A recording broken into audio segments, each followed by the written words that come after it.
So ఇప్పుడు మనకు వచ్చేసి పవన్ కళ్యాణ్ సినిమా హరహర వీరమల్లు అని రిలీజ్ అవుతుంది. ఆ రిలీజ్ అవ్వడం అంటే ఆ డేట్ అయితే ఫిక్స్ అయింది. బట్ ఎప్పుడైతే డేట్ ఫిక్స్ అయిందో అప్పటి నుంచి థియేటర్లు ఫస్ట్ నుంచి మేము క్లోజ్ చేసేస్తామనేసి ఒక నోటిఫికేషన్ పెట్టారు సో ఇండస్ట్రీ వాళ్ళు. దానికి మీరు ఏమంటారు? అంటే ఈ పవన్ కళ్యాణ్ గారిని బెదిరించాలనేటువంటి ఒక నీచ బుద్ధితో వీళ్ళు ప్రయత్నం చేస్తున్నట్టుంది. వాస్తవంగా పవన్ కళ్యాణ్ గారు బెదురుతారా? ఆయన అప్పుడప్పుడు ఎప్పుడు చెప్తుంటాడు, నాకు తిక్కుందిరా, దానికి లెక్కుందిరా అంటే. పవన్ కళ్యాణ్ గారి మాటలను పరిశ్రమ పెట్టారు కాబట్టి ఇవాళ డ్రామాలాడి సినిమాని పవన్ కళ్యాణ్ గారి సినిమా వీరమల్లు ఆగిపోవాలనే ఉద్దేశంతో ఆడిన డ్రామాకి పవన్ కళ్యాణ్ గారు గట్టిగానే కౌంటర్ ఇచ్చారు. కాబట్టి ఇలా పిచ్చ డ్రామాలు ఆడకూడదు. సినిమా ఇండస్ట్రీ బాగుండాలంటే థియేటర్ యాజమాన్యాలు కానీ అలాగే నిర్మాతల మండలి కానీ మన గౌరవ ముఖ్యమంత్రి చంద్రబాబు నాయుడు గారిని కలిసి మనకు ఎలాంటి సమస్యలు ఉన్నాయి, ఆ సమస్యలు తీర్చడానికి మార్గం ఎలాగా అని ఆలోచిస్తే బాగుంటుంది. కానీ ఇలా పవన్ కళ్యాణ్ లాంటి గొప్ప వ్యక్తితో పిచ్చ నాటకాలు ఆడితే తర్వాత మీకే తగ్గుతుంది. అది ఖచ్చితంగా మీ డ్రామా బద్దలైపోయింది. ఇవాళ మళ్ళీ కాలబేరానికి వెళ్తున్నారు. అదేం లేదండి, థియేటర్లు ఆపేది లేదు, మేము ఆపాల్సి వస్తుంది సమస్య పరిష్కారం కాకపోతే అని ఆలోచిస్తున్నాం. పవన్ కళ్యాణ్ గారి సినిమా రిలీజ్ అప్పుడే మీకు గుర్తొచ్చింది ఈ సమస్య. ప్రభుత్వం వచ్చి సంవత్సరం అవుతుంది దగ్గరగా. ఒక్కసారి చంద్రబాబు నాయుడు గారిని కలిసి మనం ఏ కష్టాల్లో ఉన్నాం, మనం ఏ నష్టాల్లో ఉన్నాం అని తెలియపరిచి మనకి ఏ రకమైన సహకారం కావాలో అడిగే బాధ్యత మనకు లేదా? అంటే మీకు అహంకారం ఎక్కువైపోయి పవన్ కళ్యాణ్ గారితో ఢీకొనాలని చూస్తున్నారు, డ్రామాలు ఆడుతున్నారు. ఈ డ్రామాలు పవన్ కళ్యాణ్ గారి దగ్గర పనికిరావు. అలాగే పవన్ కళ్యాణ్ గారి అభిమానులు తలుచుకుంటే మీరు ఏమైపోతారో చూసుకోండి ఒకసారి. కాబట్టి పిచ్చ నాటకాలు మాని పద్ధతిగా వెళ్ళి చంద్రబాబు నాయుడు గారిని కలిసి ఆ సమస్య పరిష్కరించుకోవాల్సిందిగా కోరుకుంటున్నాం. అంటే ఇప్పుడు ఈ ఇండస్ట్రీకి సంబంధించిన థియేటర్లు మొత్తం నలుగురి చేతుల్లోనే ఉన్నాయి, వీళ్ళే ఆడిస్తున్నారు అనేది తెలుస్తుంది సార్. దానికి మీరు ఏమంటారు సార్? తెలిసేదండి, జగమెరిగిన సత్యం అది. అంటే నలుగురు మాఫియా వాళ్ళు ఎలా ఉంటారో అలాగే సినిమా ఇండస్ట్రీలో పెద్ద మాఫియాలా తయారైంది. నలుగురు చేతుల్లో థియేటర్లు పెట్టుకుని ఒక చిన్నవాడు ఎవడైనా సినిమా తీద్దామన్నా అయ్యే పని కాదు. ఎందుకంటే రిలీజ్ చేసుకోలేము. వాళ్ళకి ఒకవేళ బాగా బాగుంది సినిమా అంటే నచ్చినంతకే అమ్మేసుకోవాలి, తీసేసుకుంటారు వాళ్ళు. కాబట్టి ఇలా తయారైనటువంటి ఇండస్ట్రీ పవన్ కళ్యాణ్ గారి మీద వెళ్ళిపడింది. పవన్ కళ్యాణ్ ఎలా బెదిరించాలి, ఆయన భయపెట్టాలి, సమస్య పరిష్కరించుకోవాలని. పవన్ కళ్యాణ్ భయపడతాడా? ఆయన రాజకీయంలో ఏదో మంచి పదవుల కోసం వచ్చినాడా? ప్రజలకు సేవ చేయాలని వచ్చినాడు. ఇలాంటి చీప్ ట్రిక్స్ భయపడతాడా? అది మాత్రం తప్పు. కాబట్టి ఇప్పటికైనా బుద్ధి తెచ్చుకుని పవన్ కళ్యాణ్ గారికి కాకుండా చంద్రబాబు నాయుడు గారిని వెళ్ళి కలిసి సమస్య పరిష్కారానికి మీరు ప్రయత్నం చేయండి. ఖచ్చితంగా మీ సమస్యలు పరిష్కారం అవుతాయి. అంటే వీళ్ళకు టికెట్ ప్రైజులు పెంచడానికి అవసరమైనప్పుడు వెళ్ళి కాలు పట్టుకుంటారు. ఒకవేళ ఇలాంటి టైంలో కూడా ఎందుకు వదిలేస్తారా పవన్ కళ్యాణ్ గారిని? ఇప్పుడు కావాలని చేస్తున్నటువంటి డ్రామా ఇది. ఎందుకంటే ఈ ఇండస్ట్రీలో నలుగురు బాగా బిగుసుకుపోయి ఉన్నారు. ఈ నలుగురు చేతుల్లోనే థియేటర్లు అన్ని ఉన్నాయి. వాళ్ళు రిలీజ్ చేసుకోమంటే చేసుకోవాలా, వద్దంటే వద్దు. వాళ్ళ సినిమాలు అయితే వాళ్ళు రిలీజ్ చేసుకుంటారు. బయట వాడి సినిమా ఏదైనా వస్తే చాలా ఇబ్బందులు ఉంటాయి. చాలా మంది బాధపడ్డారు. ఎందుకంటే కొడుకులతో ఒక కమెడియన్స్ వాళ్ళ కొడుకులు హీరోగా పెట్టి సినిమాలు చేసి రిలీజ్ చేసుకోనటువంటి పరిస్థితి కూడా చాలా సార్లు ఉత్పన్నమైంది. ఎందుకంటే వీళ్ళు మాఫియాగా తయారైపోయి ఎవడు ఏ సినిమా చేసినా వాళ్ళ కనుసన్నల్లోనే ఉండాలి, వాళ్ళు చెప్పిన రేటుకి అమ్మాలి.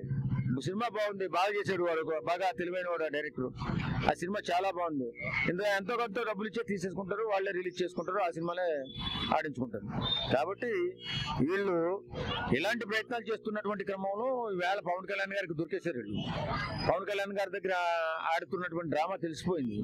ఈవేళ పవన్ కళ్యాణ్ గారు గట్టిగా ఇచ్చేశారు. సినిమాటోగ్రఫీ మంత్రి కూడా అక్కడ ఏం జరుగుతుందో పోయి కనుక్కోండి అనేసి కూడా ఒక టీంను పంపించడము, అక్కడ ఏం జరుగుతుందో తెలుసుకోవడం కూడా జరిగింది అనేసి వార్త వస్తుంది అనమాట. అండి కావాలని చేశారు ఇష్యూ అంతా కూడా అనేది జరుగుతోంది.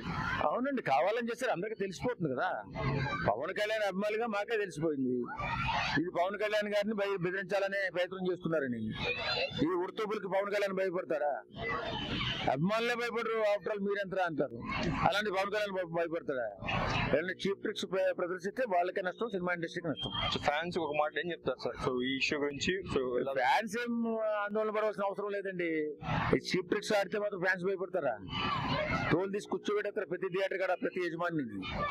ఇలాంటి పిచ్చ నాటకాలు ఆడడం మానేసి ప్రభుత్వంతో సఖ్యతగా ఉండి మీ సమస్యలు ఏమైనా ఉంటే పరిష్కారం చేసుకోవాలి. అది సూపర్ హిట్ ఆడింది, బ్లాక్ బస్టర్ అవుతుంది ఇండస్ట్రీలో.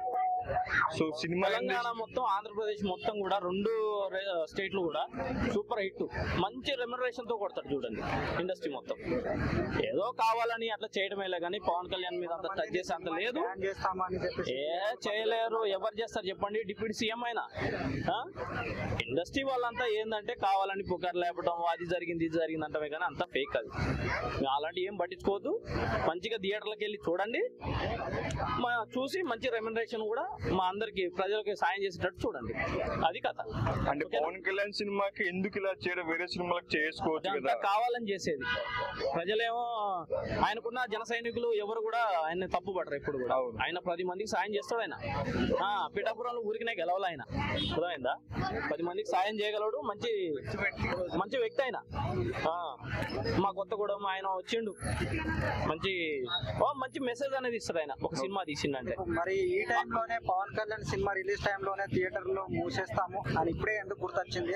మిగతా లాస్ట్ లో సినిమా అసలు ఏమి ఆడని సినిమాలు ఉన్నప్పుడు కూడా థియేటర్లకు లాస్ వచ్చినా కూడా ఆ టైంలో ఎందుకో సినిమాలు మూసివేస్తామని చెప్పి. ఇవి అన్ని పొలిటికల్ డ్రామాస్ కావాలని చేసేది. ఇవన్నీ అలాంటి అనేది పట్టించుకోవద్దు. జన సైనికులు చూడాలి సినిమా ఏం మెసేజ్ ఇస్తుందని చూసి చెప్పాలి మెసేజ్ అనేది. అంతేలే కానీ ఎవరో ఏదో చెప్పిండ్రని ఇలాంటివన్నీ పట్టించుకోవద్దు.